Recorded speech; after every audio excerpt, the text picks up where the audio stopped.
How you doing, everyone? This is Reverend Jess Foglesong. Good to see you. Today, our message today is God's covenant with Abraham. All right, let's get right into it, all right?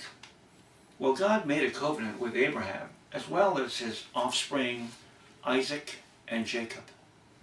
He made a covenant that all of their children would dwell in a land of promise, in a land of milk and honey, and live freely without strife for generations.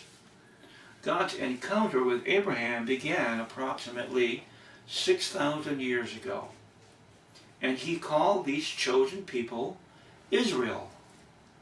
God changed Jacob's name to Israel.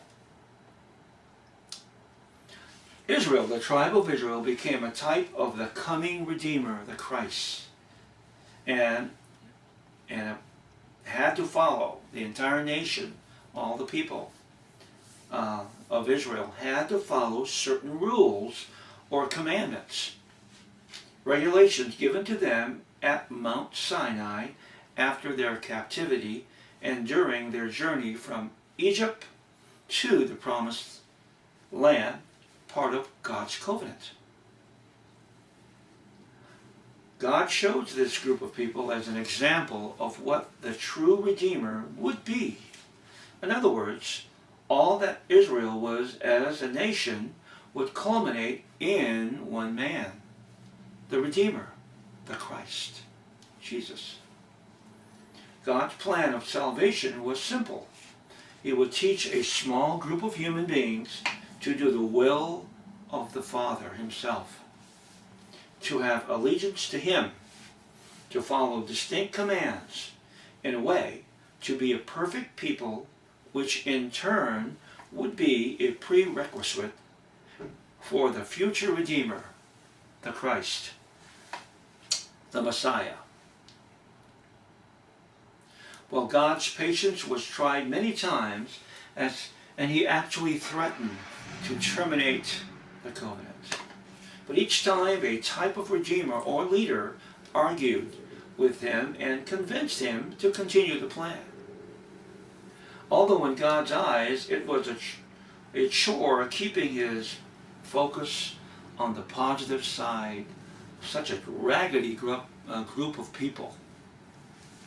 But if it wasn't for these types of Redeemers who understood the temperament of earthly beings, the covenant would have been broken long before the entrance into the land of Canaan.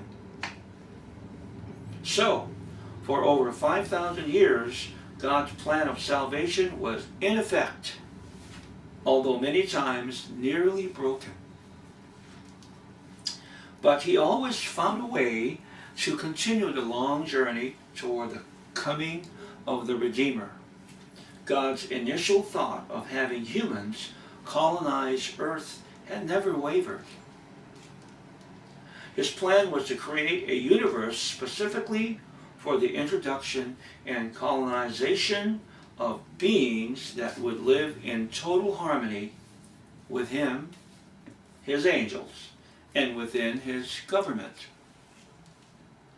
Although, in order to properly instigate such a program, it had to be done properly and in an orderly manner. There would not be shortcuts or instantaneous magical appearances. It had to be done the long way. Of course, to God it would be to him instantaneous. All of the bells and whistles had to be included. This is from our view. If we look back at history, it took time. It took, in God's view, in God's eyes, it is instant. God is not shackled by time. There would be no humans if the slightest glitch was detected in the development of the universe, its contents, and the information of life itself.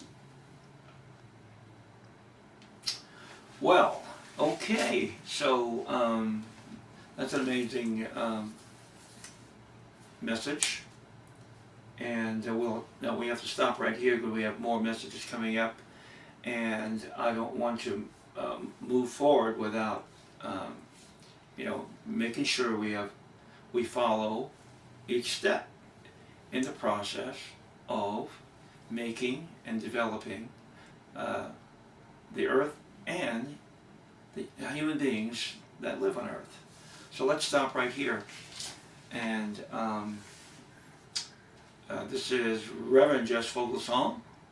Good to see you today from touchedbygodchurch.com online. God's blessing to you and yours today.